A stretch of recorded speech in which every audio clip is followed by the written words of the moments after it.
You spent hours in the practice room painstakingly memorizing ideas from your favorite jazz drummer, and then when you get on stage to play them, they're gone. None of those ideas come out in your song. If this is happening to you, it's probably because your ideas are not flexible enough to use in any situation. So if you want to get better at this, you need to take your ideas and get the most mileage out of them. So in this video, I'm going to be showing you how Art Blakey reuses the same solo ideas over and over again and gets away with it while still sounding creative so that your ideas actually come out when it's time to solo.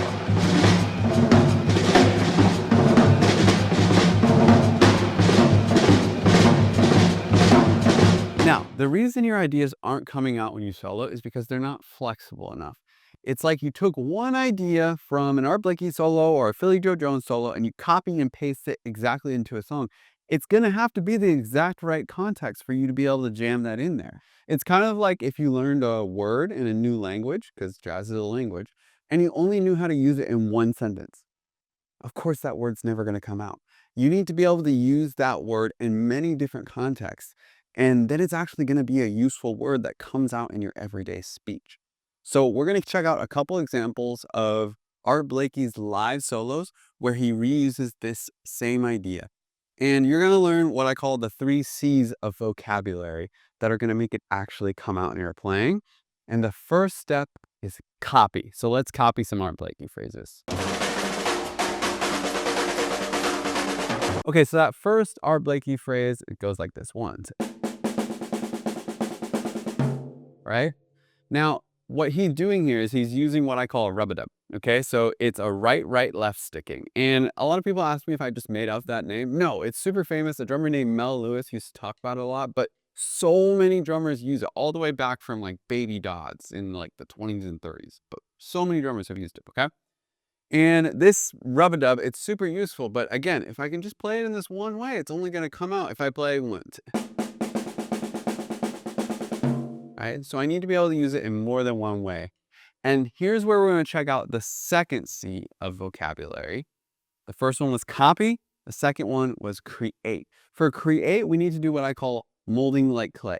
It comes from like when I used to make sculptures, you know. I used to take the clay and you instead of like immediately making something out of it, you rub it around for a little while. You make it, you know, into a ball and then you make it longer and then you flatten it out and you start over. You're not making anything, you're just seeing what it can be. And that's really what you want to do with your vocabulary to make it as flexible as you need it to be to actually use. So we're going to check out the next example to see how Art Blakey did the second C, create, and how many different ways he changed it up so that it actually comes out in his playing.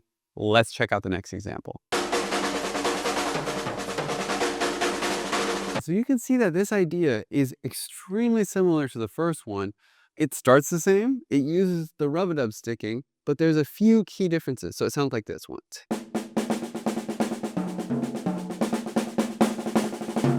Right? Now, the main difference you probably notice is that he changes the orchestration. He takes that same rub-a-dub sticking and just moves his left hand around the toms.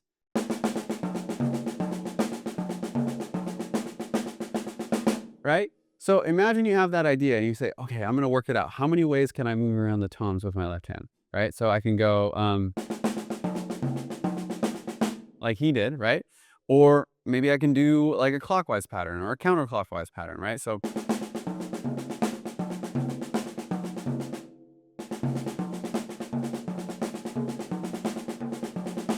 right? I can go in and out. I can go.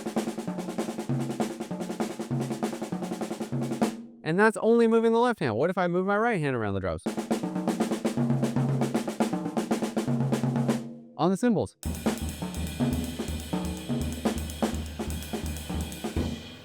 Right, so you can see I just generated so many different variations of this one idea, and that's what's going to make it come out in more ways, okay? So again, we're doing the second C of vocabulary, which is copy. Let's check out the next example where we're going to see another way that Art Blakey shifts this idea, molds it like clay so that it can use it in more contexts.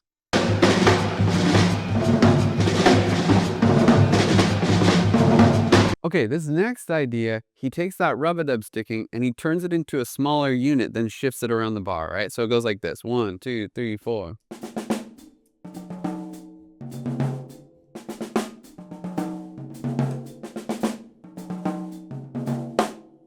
So there's a couple of things there. First of all, we're just doing the one idea. We can move that all sorts of different ways.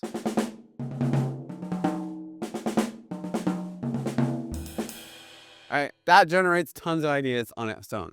The other thing to notice is what he does with his phrasing, okay? So the first couple are on the bar. It's 1 and 2 and 3, and 2 and 3, and 2 and 3, and 2 and 3. But then he starts doing this 4/3 thing. 1 and 2 and 3, and 1 and 2, and 4 and 1, and 3 and 4, and 2 and 3, and 1 and 2, right? He goes over the bar line, which is, if you listen to enough Art Blakey, you know that he does this all the time. It sounds like this: 1, 2, 3. Right? So again, still rub-a-dub sticking. Still, he worked out the coordination for that, but he's using it in another context, a more open context, because he's not playing them back to back.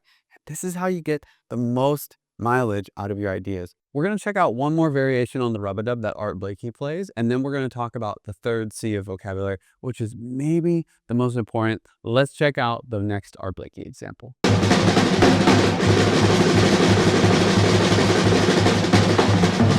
All right, so this one is really simple. He just changes the subdivisions. Instead of playing it in eighth notes, he plays the same sticking in triplets. Right? Boom. So another way to get more mileage out of that idea, you can move that around the drums. Move your left hand just like he did in the earlier one. You watch my Alan Dawson video, you know that Alan Dawson plays that exact lick in his solo on There'll Never Be Another You. Now, here's the thing. Up to this point, we've copied Blakey. That's the first C. We've created our own ideas by molding it like clay. That's the second C. But everybody forgets the third C, which is maybe the most important to get the ideas to actually come out in your playing. But before we work on that, I just want to let you know, this one video isn't going to solve all your jazz problems. We're working on vocabulary here, which is one specific part of becoming a complete jazz musician.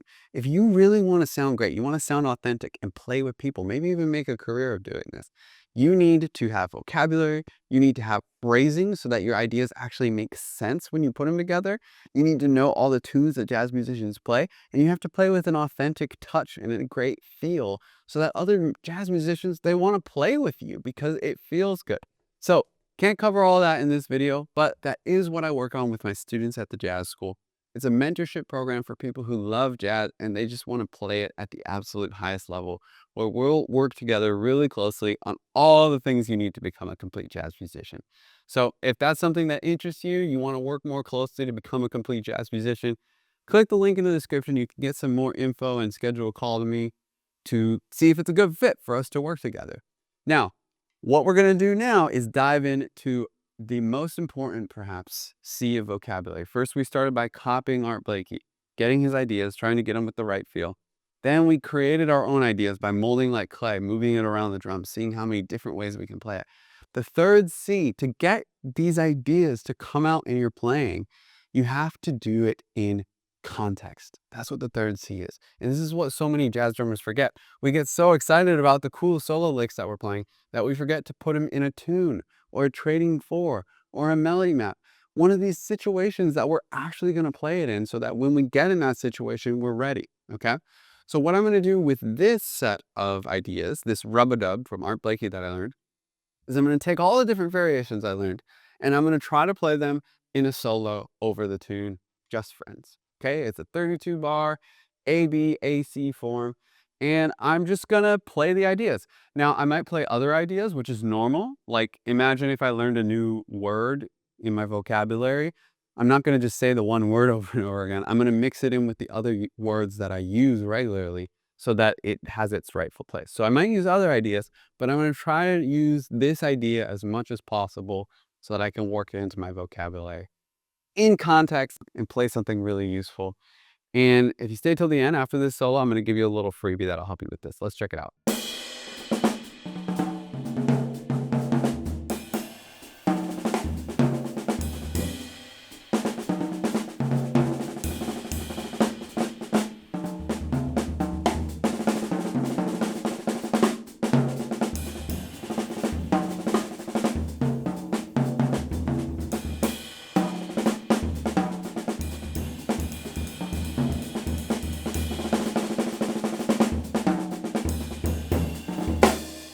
Great, we did it. We made it all the way through the solo, and some of those Art Blakey ideas actually came out because we copied, we created, and we put it in context.